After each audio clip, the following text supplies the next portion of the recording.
The World Cup is back in the United States for the first time in more than 30 years. The expanded field of 48 nations, 16 stadiums, 3 host countries makes it the biggest tournament in its history.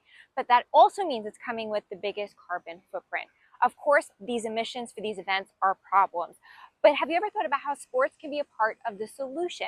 I'm meteorologist Elisa Raffa, and that's Mercedes-Benz Stadium, and it's often considered one of the most sustainable stadiums in the country. I guess I wanted to start with, what are some of the ways that Mercedes-Benz is leading with sustainability? Yeah. So Mercedes-Benz Stadium is leading in sustainability in a lot of different ways.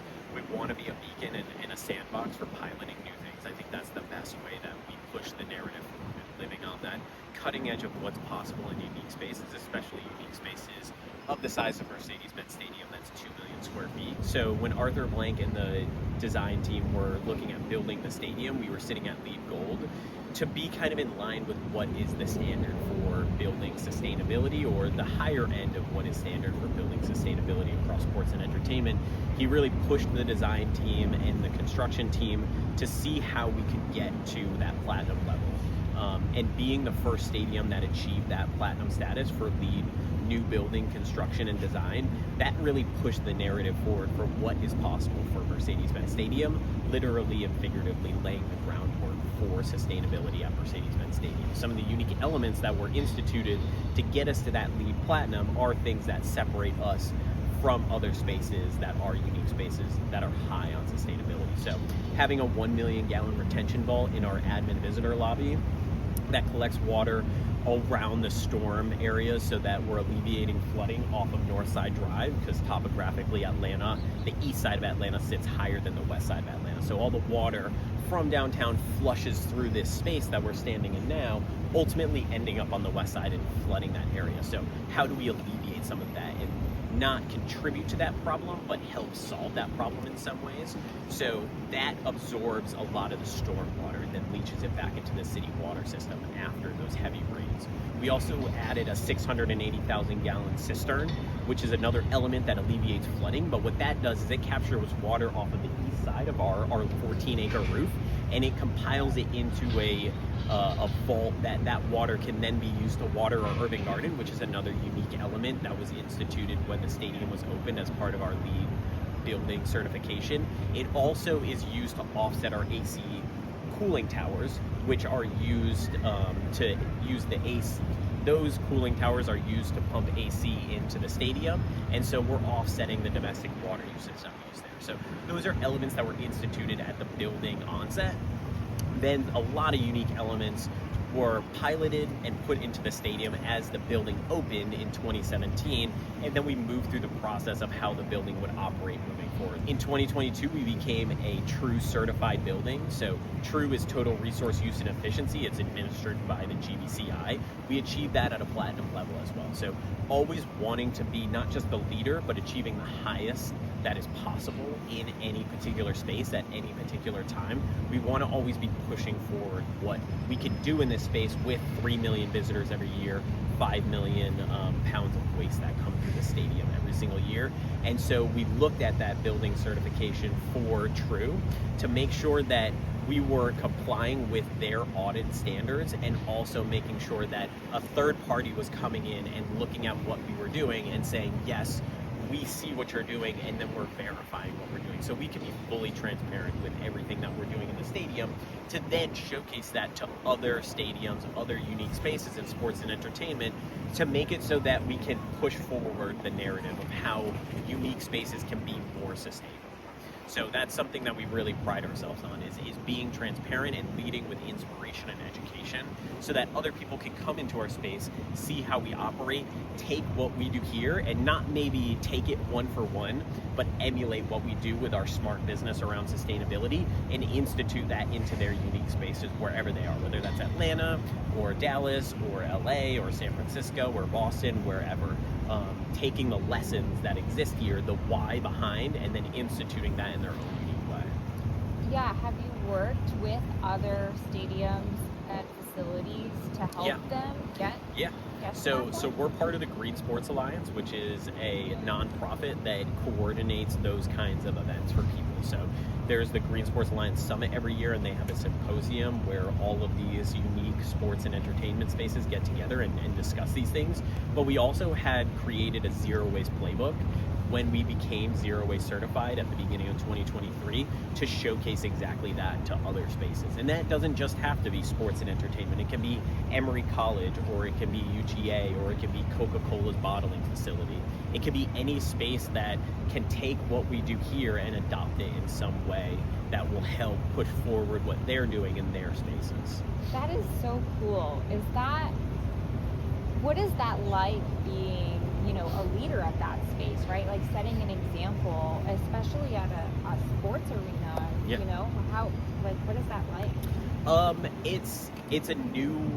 It's a new adventure every day for us and our team. So myself and Dawn Brown, who's the senior tours manager, we both head the Green Team Leadership Board for the stadium and the Green Team. So we're setting those initiatives and then pushing those out with different managers and associates that are in the building.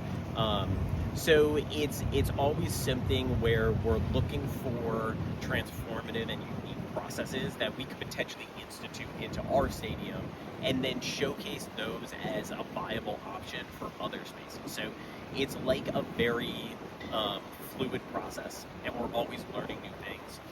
The thing that we are always priding ourselves on is that we're always open to doing new things and not afraid of trying something and then admitting that it's not necessarily going to work for our space. So there's a lot of things that we've tried, and we've showcased a lot of very unique smaller companies in our stadium for a period of time and then said, okay, this isn't necessarily scalable for us, but we can put this out for people on a vendor list or when we're talking at different community events or panels about those unique experiences and how they could potentially help somebody like State Farm that's slightly smaller, or the GWCC that hosts a number of different events, or just local companies or colleges that we talk to. So it gives us the ability to interact with our community in a very unique way, not just being a leader in this space, but being a leader in Atlanta with the types of events that we host. So it gives us access to a lot of people that are looking for these options, and then they can come to us because we're very publicly focused, and then we can share those experiences with them, because even though they might not work for us, they might work for another company, and highlighting those is an important aspect for us.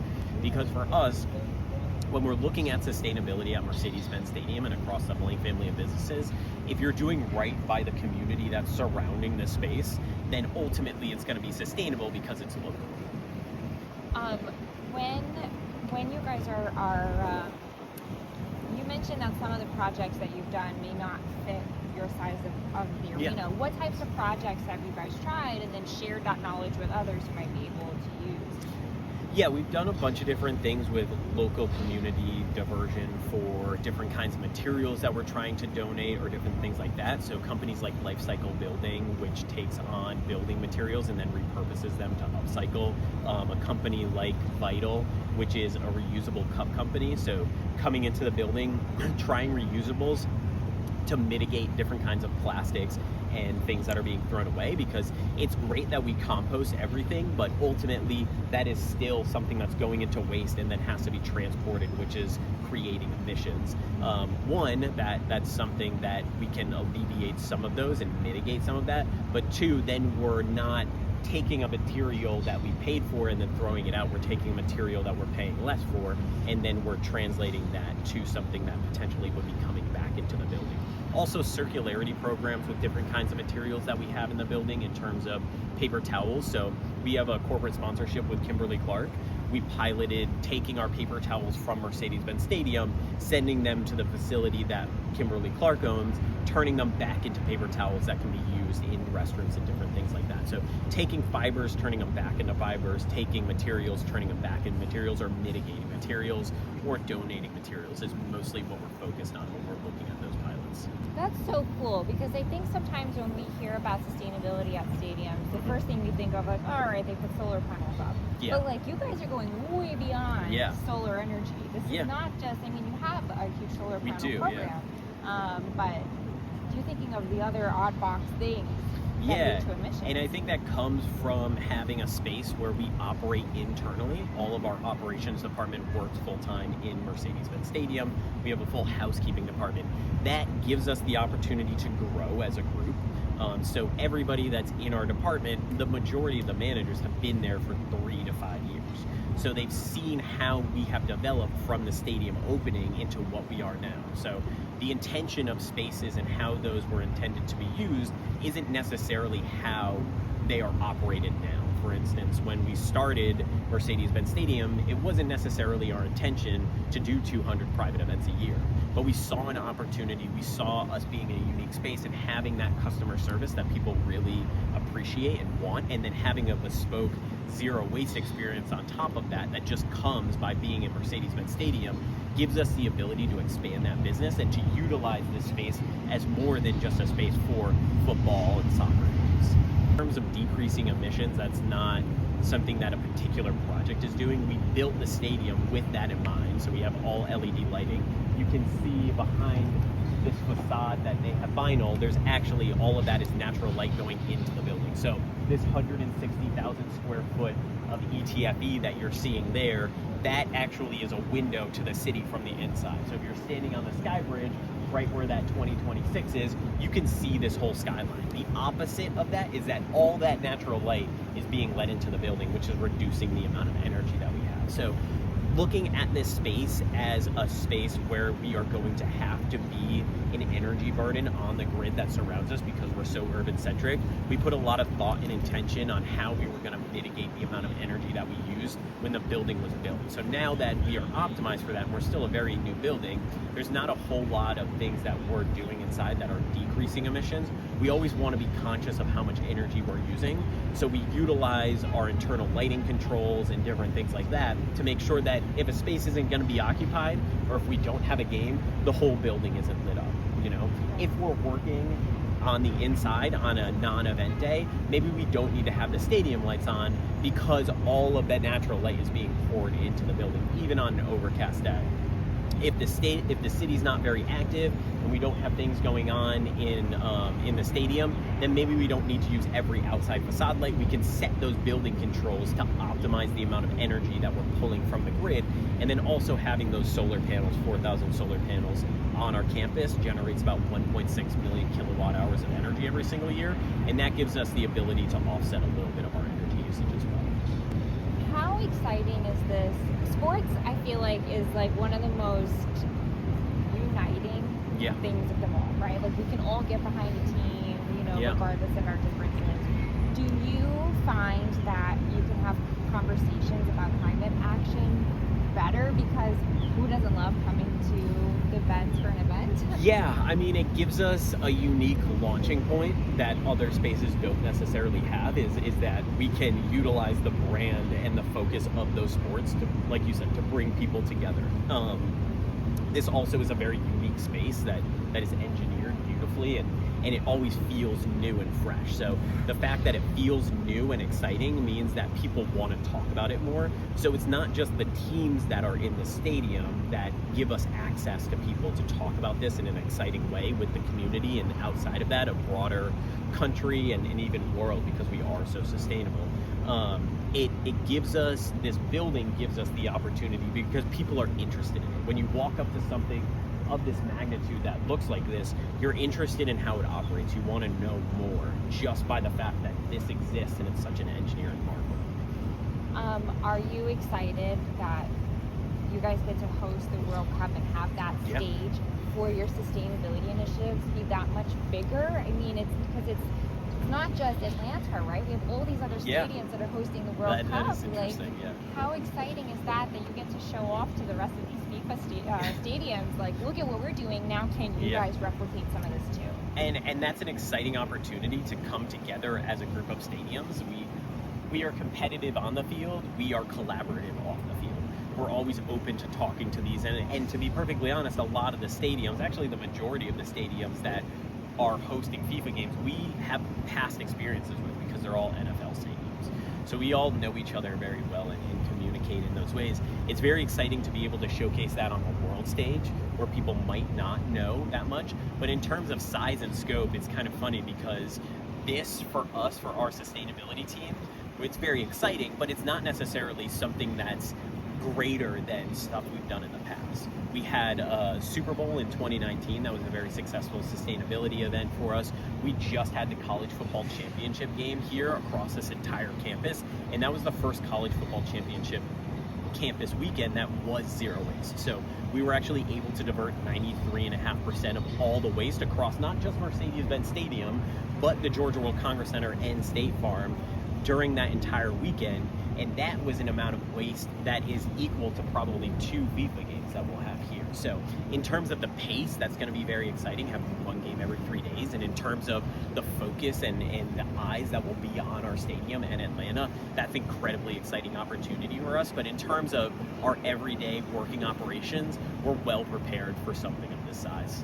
Yeah, do you need to pick up the pace on any of these things because you have more frequent games? Not really. We're so dialed in. The pace of the games works exactly in line with how we recover after a game anyway. So typically after a football game or a United game, so a football game that has 75,000 people, we will start that process of recovery right after the game, work for 7 hours, and then another team will leapfrog those 12 to 14 people every 7 hours until stuff is sorted.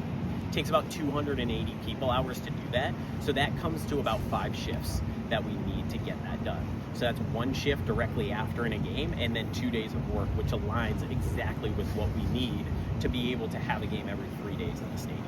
I guess that's what happens when you build the stadium event for sustainability, right? Exactly. These things become not that difficult. And the other thing about that is that with the requirements that FIFA has and the recycling initiatives that they're pushing forward, which are great, it mitigates the amount of cost that we have, because all of that infrastructure that we would otherwise have to pay for to comply with what they want to do already exists at Mercedes-Benz Stadium. So when you look at those kinds of offsets, the business side and the smart business practicality of our zero waste program and broader sustainability initiatives starts to pay back when we have these international events and have different kinds of concerts and stuff that have riders. We're seeing that more and more with artists coming in saying, we want to see these things, we want to get this reporting back, we want to see more recycling in these spaces. We already have that, so we are a destination for a lot of those artists that say, okay, if I want to be part of something that is a zero waste concert, we know that Mercedes-Benz Stadium is going to have that for us. Do you think that this is the future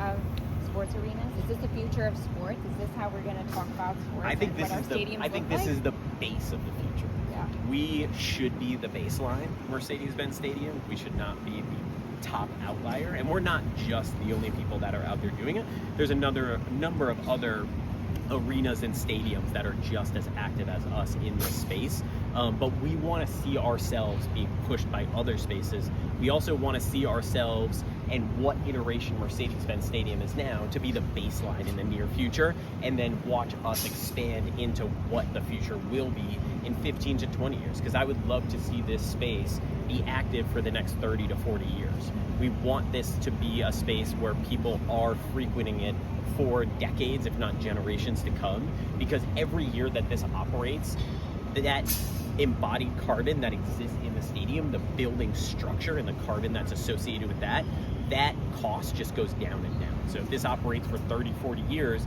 that built-in carbon is reduced every single year that we operate. So you're getting the bang for your buck, exactly. Right? Even if some of these initial projects were maybe more expensive, you're getting that money payback really just comes back in many different ways as the building operates year over year. Perfect. Is there anything that I missed or anything that you'd like to add? We do a very robust food donation process, and that is a big part of what we kind of look at when we're looking at the community that surrounds us as well. That is part of a FIFA initiative that we're doing, which we already have set up. Again, a lot of time and effort goes into these processes to make them work, and relationship building is not something that happens overnight. Us having Second Helpings as a food donation partner in Atlanta and having that in place since 2018 gives us the ability to just plug and play what we already do into what is ultimately a complicated food recovery process. So working with 3 companies, Mercedes-Benz Stadium, our Levy food and beverage partner, and Second Helpings, to compile all food-safe food and then get it back into the community is something that we're incredibly proud of. So that's something I would say that we would like to highlight as well. I noticed I saw on the website that you guys have an urban garden. Do you guys actually use food from that urban garden into the concessions at the stadium? It is food safe, so we could. It's only 6,000 square feet, so the yield is not necessarily enough. I think the one thing we probably do have enough of is mint, because it grows like a weed. It's very successful, and you'll see a number of people on a beautiful day like this or tomorrow on a Friday come out there and grab that mint for their weekend and whatever they're going to do with that. But the majority of the produce that we have in that garden space, that's 6,000 square feet, we are harvesting, and then it's going to our 250 full-time associates and then whatever part-time associates are in the building during that day, so that they can take that home and they can use that for healthy meals, and then educate those people on the importance of nutrition and food miles and why it's important to buy locally. So we like to be able to give that food back to the people that are working in the stadium for free, so that they're able to take that and incorporate it into their meals at home as well. So you'll see people going out there, and that space is a 6,000 square foot space that has a 1,000 square foot permeable surface that we use as a beer garden for concerts. So it's a multi-use space, but we'll have 20 to 30, 40 people on a day like today out there eating their lunches. So we have picnic tables for people to eat their lunches as well. We have a meditation walking path. So it's not just for food. It's a space for wellness for associates to be able to get out there. And then you'll see people bring their salads out there, grabbing a pepper off the vine or some chives or some basil or a couple of tomatoes, and then adding that to their salads as well. So people will sometimes just grab stuff that's out there and then integrate it into their lunch that they're having at that time. Or they might go out there and grab an apple and eat that after lunch. Or they might grab a cup full of blueberries. And then you'll see, especially around this time, when those bushes are really blooming, people just walking around the stadiums with cups of blueberries that they're either handing out and then they're meeting new people, or they're having for themselves as an afternoon snack. Cool. Who are you rooting for in the World Cup? Atlanta. A successful Atlanta tournament. I love that. Well, thank you. Thank you. I really appreciate your time, and Yeah. I'm happy to live and proud to live in a city where we can be an example. Yeah, we're an example, and this is just one facet of how sustainability in Atlanta is exemplified. And we really are a beacon of sustainability in the Southeast, which is not something that's really thought of when you talk about a national scale. But when you come to our hub and you come around this city and you see that we're situated between two MARTA stations, and we highlight that as a mode of transportation to the stadium, we have a free bike valet where people can ride their bike up to the stadium. They don't have to lock it, and it's a safe place for them to put their bike. You see the mobility plan that Atlanta is putting together for FIFA and what they want that to turn into post-FIFA, and how they're trying to expand MARTA and light rail and putting intention into the walking paths and the mobility in the city. That is just another example of how sustainability has taken hold in our city, and how we're starting to see that expand out from companies that are pushing forward to the local government and state government.